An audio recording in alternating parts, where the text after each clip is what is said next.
इस वक्त पूरी जो है ना पूरी तरह रेडी हैं अमेरिकन जो है ना आफिया सिद्दीकी को रहा करने के लिए। और एक ही बंदा जो आफिया को पाकिस्तान इस वक्त ला सकता है वो है इमरान खान।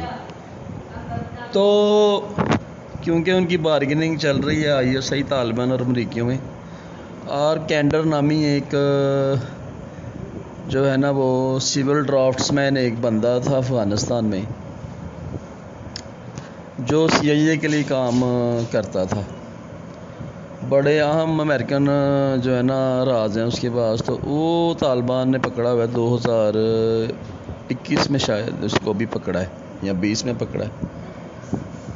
वो जो बंदा है ना उसको वो जो है ना तैयार हैं लेने के लिए और बदले में आफिया सिद्दीकी को रहा करने के लिए वो रेडी हैं। अब ये हमारी गवर्नमेंट पे भी है ना कि ये चाहते हैं उसको लाना कि नहीं। फ़िलहाल तो मेरे हाल में ये खुद ही नहीं चाहते कि वो लड़की इधर आए। तो ये एक बड़ी अहम न्यूज़ है जो मैंने आपको दी है। अगर कोई रिसर्च करना चाहता है तो मुख्तलिफ़ चैनल से वो रिसर्च कर सकता है।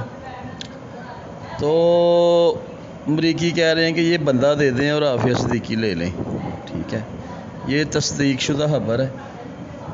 ठीक है, और जो बड़ा नामवर एक TV वाला है YouTube पे वो उसने भी खबर दी है। बहरहाल चैनल को ज़रूर सब्सक्राइब कर देना।